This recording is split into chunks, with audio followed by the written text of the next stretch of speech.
I know when the Secret Service would come in and bust my doors down looking for the Nicaraguans, they said drugs weren't anything. They're nothing at all. We're not here for... They just take the drugs and they'd wipe them off the counter with their bare hands, which you'd think they would get a contact high on that. And they would just dump it on the floor and laugh and say that ain't shit to them. They're looking for Contras and Sandinistans. And in the end, they're giving them medals of honor for their behavior. So they were just trying to accumulate their soldiers, you know. I did watch many times where the police would surround my facilities, and they'd be completely circle the whole house or hotel that owned, completely in a full circle, ready to bat around the doors. And in one phone call, Nicaraguans, they'd back off like it was a ghost. Nicaraguans say, "Stop worrying. It's not a problem. Stop worrying. Don't worry. It's nothing. It's nothing." And the police would go away. Once you knew that was happening, you were in so deep. All I could think of was iguanas. That's the only thing that come to my mind was iguanas. They would kind of stoop low, and they would stick out their tongue, and they looked thirsty, but they weren't. That's all I could say. Laws and legality, being able to work year-round this puzzle that was going on is several areas. What area of litigation you're involved in and what you're doing. If you're a courier, the laws are distribution and possession. If you're a money launderer, it's about fraud and using the bank system. If you're a mob boss and you're making decisions, I don't know what the legal term is for that, but you are part of a conspiracy. The bigger you are, the harder you're going to fall, and the less you're going to touch. A lot of these big guys never even seen the product that they were orchestrating the moves on, and they did a lot of time. And if you ever did go to jail, believe it or not, there was a person in jail already waiting. It was scary to think of it, but the minute you went to jail, there was actually somebody in there already waiting for you to see if you were going to talk and stuff.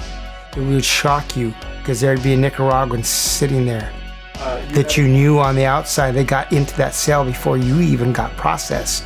That is spooky, and that occurs. And how U.S. government was involved was in the late 90s to 2000.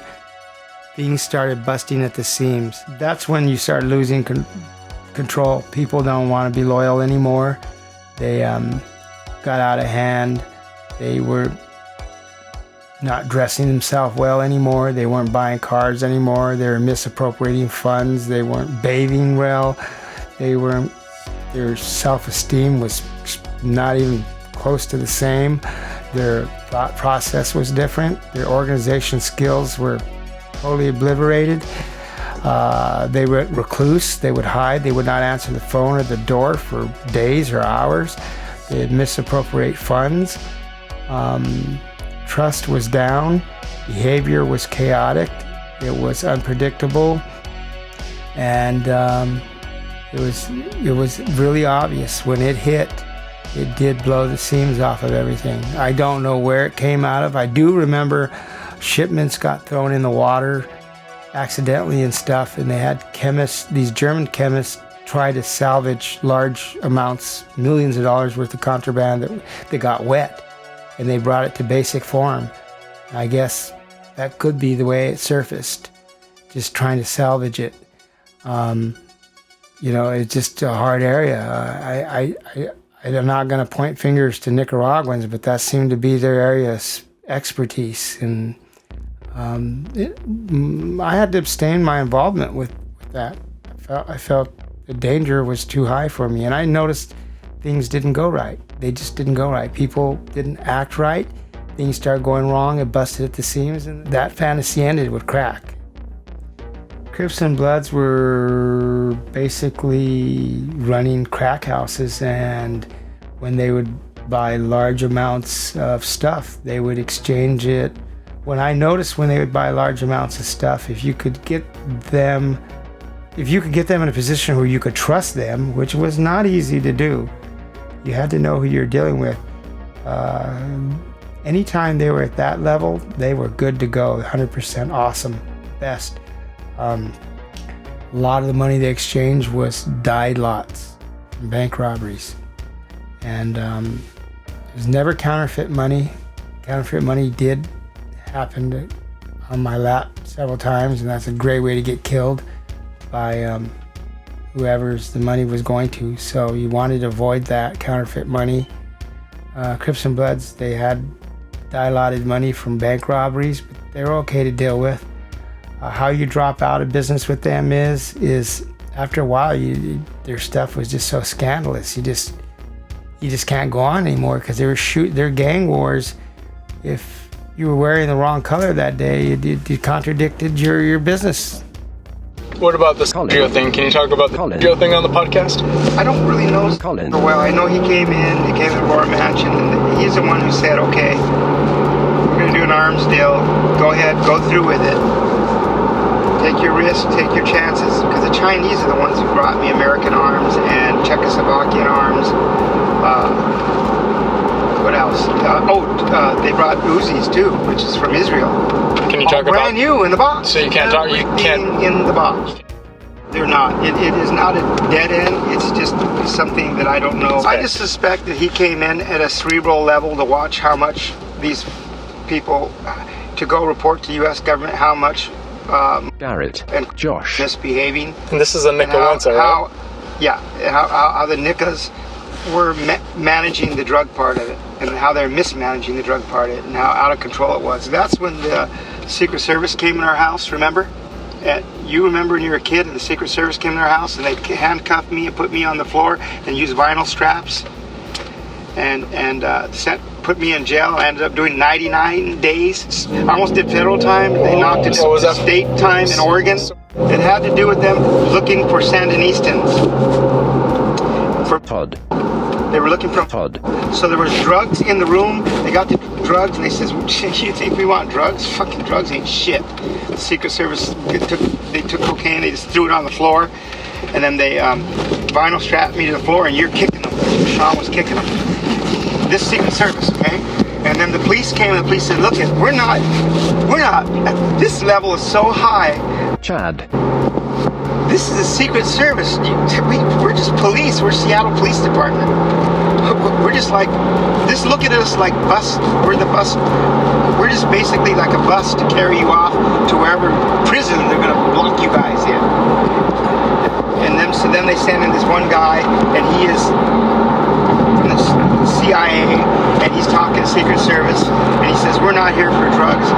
We're here for Nicas, or Nicaraguans." And so the Cuban gets put in one section, and the gringo gets put in one section.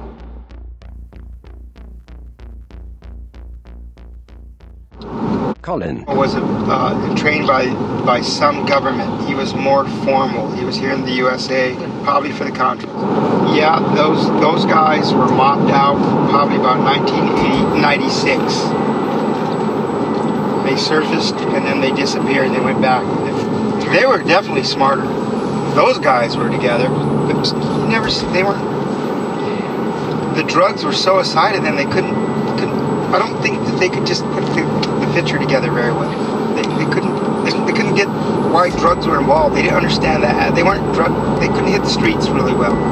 They were political soldiers. Drugs didn't make sense to them. He came up to the Roar Mansion, and his crews came up there, and they were delegating the arms deals and behind the scenes, and a little bit too clean cut for dealing with what I was used to. So I was like, what's going on here? But what you didn't see, and you still don't see, is you never see Nicaraguans have any real financial gain from it. Now, if you want to know who a trained Nica... Chase. You ever heard of Chase? You know, there's a whole block owned by them. That family there was hired by the U.S. government in Nicaragua. Can you talk about that? They don't come kick our windows in. Cause I mean, I don't kind of talked to the he guessed.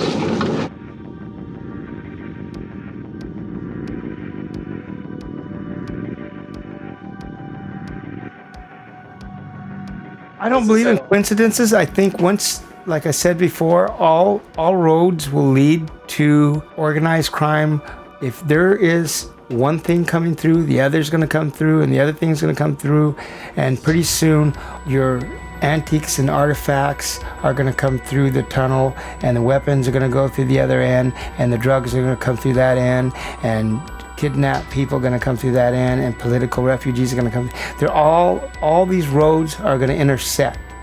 So those people that are listening to this, who really are involved, whether you're in the laws aspect of it or if you're on the mobster side of it, you know what I'm talking about.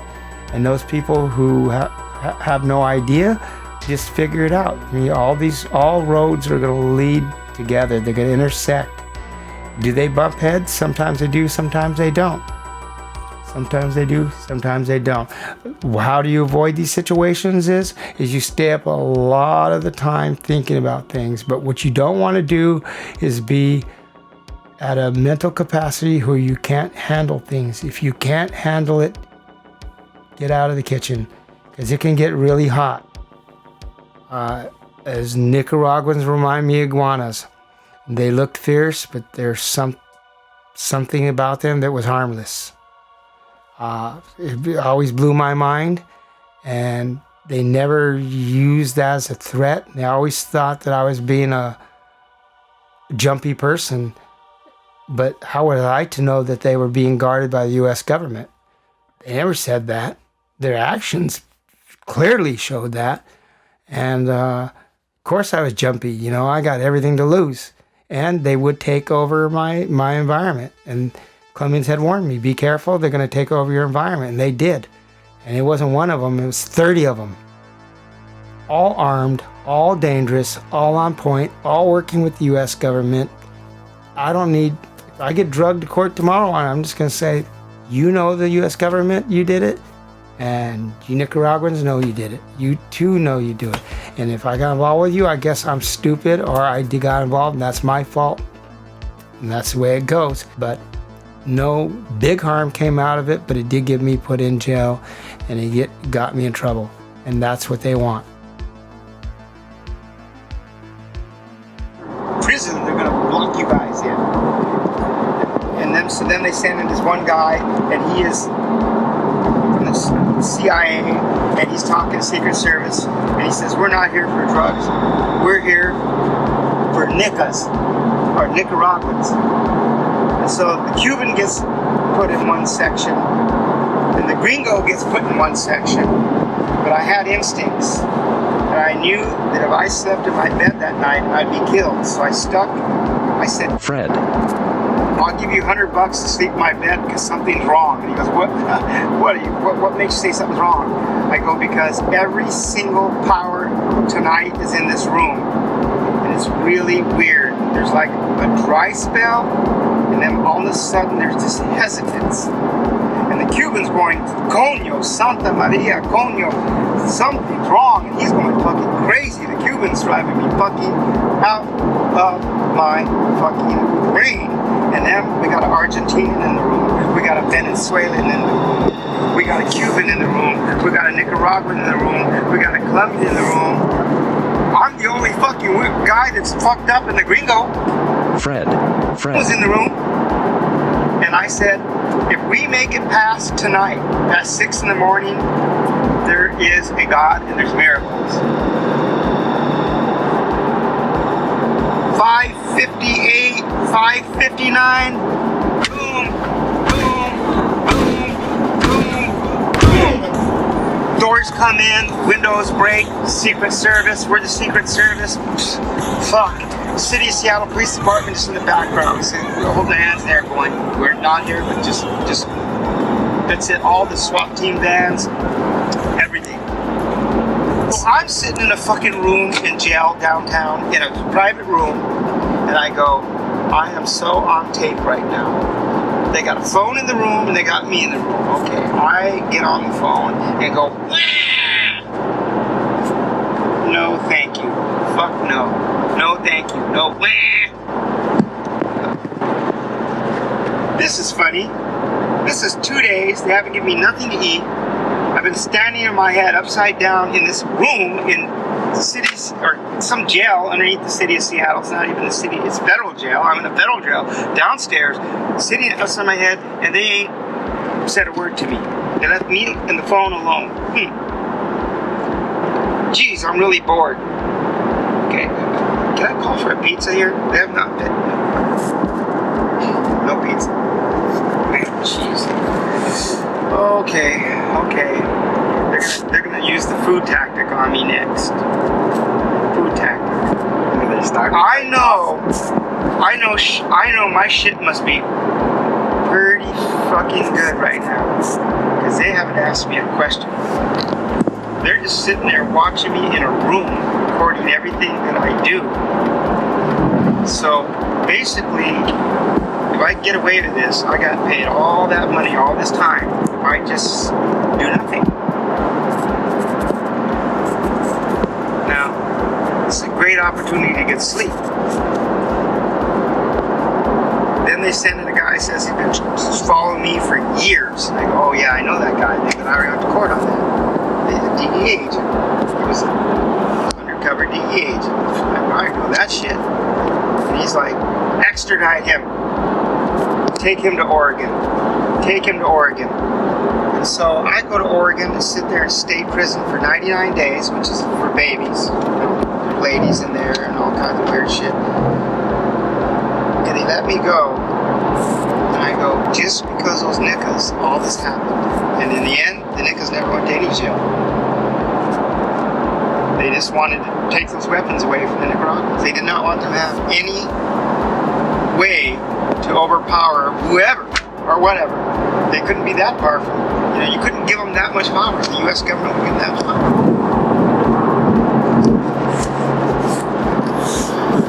So now the Cuban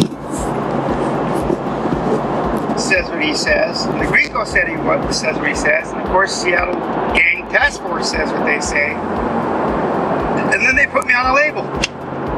I get to Oregon and they say I am in a gang. And I'm like, what? You got, what, 8 different Latin versions in the room, and I'm in a gang? Yes. Chad. Is in a gang, and the gang's called the Kamikazes. Because he used a machine gun in 1982 against some Crips and some Bloods. And I'm like, I used a machine gun in my defense against these people from LA. But that doesn't make me a gang. But at that time, Intel told them that I had associated the Japanese Yakuzos in Seattle with the Chinese. Yes, I hung out with both of them. Welcome to Beacon Hill. You know, they don't really get along too cohesively either, but I was in between. I was neither one. But I had no problem with it. And of course, the Yakuza member who died, who we don't know to this day who got murdered, this really bothers me because there's a missing link to that story. And I wish they'd find out what really happened, because that's unsolved. That's an unsolved mystery to this day. And it affects Beacon Hill a lot. Garrett. He knows all about it. He fears his subject. And I think Garrett. he knows more than he'll ever reveal. And I think it's life-changing for him. Garrett. And I think it breaks Garrett. his heart. And I was a suspect for the murder too. But remember the timeline. They had me locked up when this guy got murdered. So they're like about 96 or 97, correct? So while they were trying to put fear in me, they were locking me away from my worst nightmares, really. They were saving my life, actually, in a lot of ways. They didn't realize, and I didn't realize, that fate, maybe my mother had the blessings to just keep me safe, because this got really dangerous. Really dangerous. The situation got dangerous. The situation got real dangerous. I've been trying to get different information than I have for years, and I've never really got it straight. But you got some people that are just getting high and just totally irresponsible, falling into that. You got other people that are doing greed, and you got other people that fight for their country. And then you have business people. And you had business people, and the ones that were salted, the ones who pretty much fell through the cracks were the people that were pulling the strings, the American government.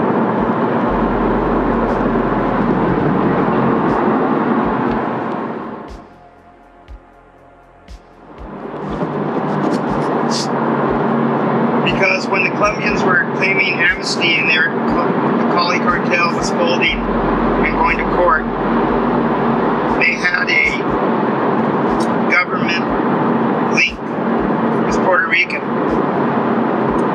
And he made it to every court session, and nobody that was involved in the cartel, and I mean involved, I didn't say in the cartel. If you're in the cartel, you definitely want to make a move. And so every single day, he would send his informants or his people out there to sit down and watch you during these court sessions and say that it's all out now, and deals are being made with the U.S. government to the Colombian cartel, and nobody was to make any moves or leave town or get on any airplanes or do anything funny, or you're dead or your family's dead. And he would come through, or his people would come through, and they would sit at your house, and they wouldn't leave.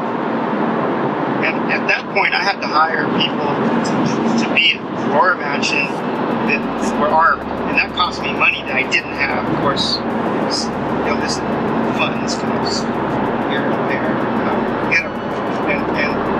and I had to hire stupid people to be at the door and pay for infrared cameras and batarang bars, tear gas masks, all the stuff to defend myself, but not to be offensive.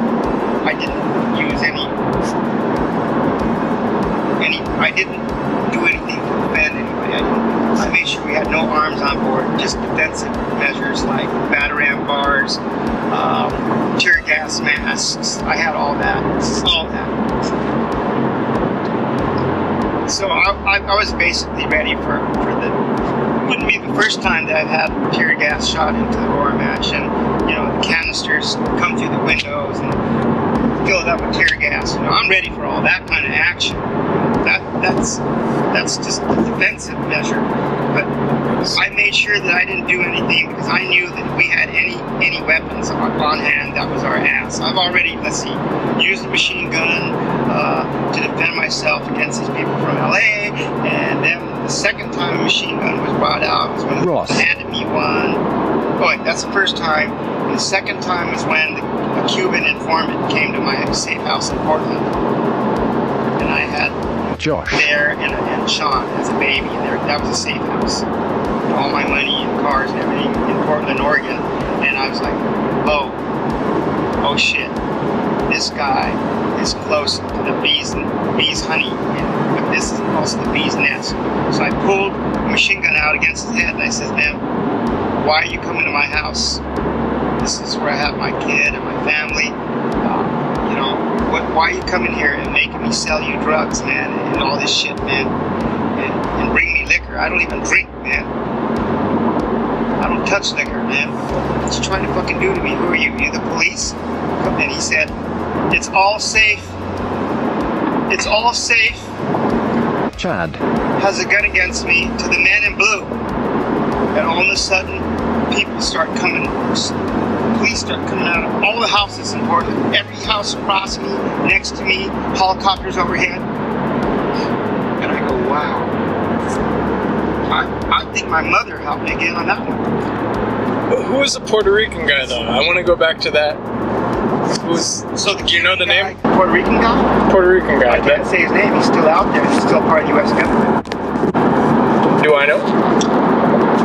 You don't know him, but you forget seen it, and he looks very Puerto Rican, and his son is a top lawyer, probably running for senator or something right now. You did. He was the basically. intermediary between the U.S. government and the Colombian cartel. But how did you figure that out? Because he told us. But how He did said, you? I said, look, I'm the intermediary right now. Colombians are in court. You're part of the cartel. We can't have you talk shit. We need you to stay home right here in your house, here at the Aurora Mansion. Every single buddy involved is being watched. Nobody's going to sleep. Nobody's waking up. These court hearings are going to go on for a long time. We want you to know that your Colombian buddy already spit on the floor, and he's going to get 30 years already. One of your guys. Your other guy, we're just waiting for him to show up. And guess what?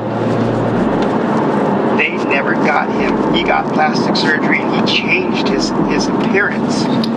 He walked up in front of the police, in front of all the cameras, all the stuff watching the Aurora Mansion, Hypertech, to be watched on top of it all, right? I remember the DEA is paying my rent. He walked all the way up the stairs and he went, shh, shh, and he shook his head, and his demeanor, oh my God, he looked so different.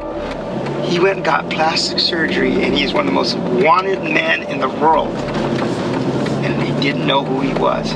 He had his fingerprints changed. He had his face changed. He ate so much food, he gained weight. He was a different person, but he was the same soul, the same swagger, the same demeanor. Imagine changing somebody who you couldn't tell who they were, but you know their personality. Oh, it was a mind blower. And I went to say his name, and he said,